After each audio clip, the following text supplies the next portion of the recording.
ഈശോമിശിഹായ്ക്ക് സ്തുതിയായിരിക്കട്ടെ.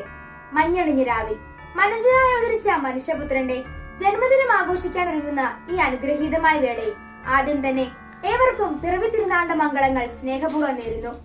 2025 വർഷങ്ങൾക്ക് മുമ്പ് ബെത്ലഹേമിലെ കാലിത്തൊഴുത്തിൽ പിറന്ന ഉണ്ണിയേശുവിന്റെ തിരുപ്പിറവി അനുസ്മരിക്കാനാണ് വീണ്ടും നാം ഒരുങ്ങുന്നത്. ഓരോ ക്രിസ്തുമസും നമുക്ക് നൽകുന്നത് സ്നേഹത്തിന്റെയും സന്തോഷത്തിന്റെയും പ്രത്യാശയുടെയും ഒക്കെ പുത്തൻ പുലരികളാണ്. യഥാർത്ഥത്തിൽ ക്രിസ്തുമസ് നമുക്ക് നവജീവനും പ്രത്യാശയും പ്രദാനം ചെയ്യുന്നു. ഈ മഹാജൂബിലി വർഷത്തിന്റെ ക്രിസ്തുമസ് ആഘോഷം നമ്മെ ഓരോരുത്തരെയും കൈപിടിച്ച് നടത്തുന്നത് പ്രത്യാശയിലേക്കാണ്.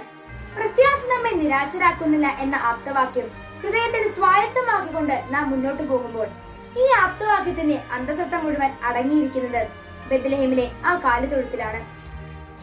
ദൈവപുത്രനായിരുന്നിട്ടും മനുഷ്യർക്ക് വേണ്ടി സ്വയം ശൂന്യനായി അവിടുന്ന് ഈ ഭൂമിയിൽ അവതരിച്ചു. മരിക്കുവാൻ വേണ്ടി ജനിച്ചവനാണവൻ. നാം ഓരോരുത്തരും ജീവിക്കുവാൻ വേണ്ടി ജനിക്കുമ്പോൾ അവൻ മരിക്കുവാൻ വേണ്ടി മാത്രമാണ് ജനിച്ചത്. എനിക്കും നിനക്കും വേണ്ടി, എന്റെയും നിന്റെയും രക്ഷയ്ക്ക് വേണ്ടി, എന്റെയും നിന്റെയും ജീവിതത്തിന്റെ അരക്ഷിതാവസ്ഥയിൽ നിന്നും കൈപിടിച്ചുയർത്തുവാനാണ്. ഈ ക്രിസ്തുമസ് നാം ആഘോഷിക്കുമ്പോൾ നമ്മുടെ ജീവിതത്തിൽ പ്രത്യാശയുടെ ഒരു പൊൻവെളിച്ചം വീശട്ടെ.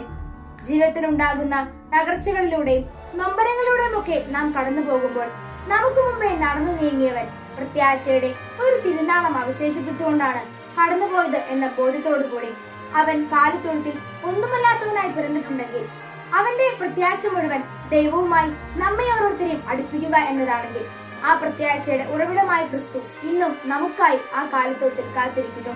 ആ ക്രിസ്തുവിനെ നമ്മുടെ ജീവിതത്തിന്റെ സർവസ്വവുമായി സ്വീകരിച്ച് അവന്റെ എളിമപ്പെടലും സ്വയം ശൂന്യമാക്കലും സ്വീകരിച്ചുകൊണ്ട് ജീവിതത്തിലെ എല്ലാ അരക്ഷിതാവസ്ഥകളെയും നേരിട്ടുകൊണ്ട് നമുക്കും നടന്നു നീങ്ങാം പ്രത്യാശയോടെ അവന്റെ കാലിത്തൊഴുത്തിലേക്ക്.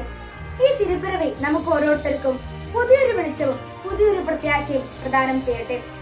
വരാനിരിക്കുന്ന ഒരു പുതിയ വർഷത്തിനായി നാം കാത്തിരിക്കുമ്പോൾ രക്ഷകനായ ക്രിസ്തുവിന്റെ ചൈതന്യം ഉൾക്കൊണ്ടുകൊണ്ട് അവൻ നിന്ന് വരുന്ന കൃപയും അനുഗ്രഹവും സ്വീകരിച്ചുകൊണ്ട് കൃപയ്ക്കുമേൽ കൃപ സ്വീകരിച്ചുകൊണ്ട് കൃപയും സത്യവുമായവന്റെ വചനമായി ഈ ഭൂമിയിൽ പിറന്നവന്റെ സ്നേഹത്തിന്റെയും പ്രത്യാശയുടെയും ജീവിത മാതൃക സ്വീകരിച്ചുകൊണ്ട് നമുക്കും ഈ ക്രിസ്മസ് കാലഘട്ടത്തിൽ ഒരുങ്ങാം.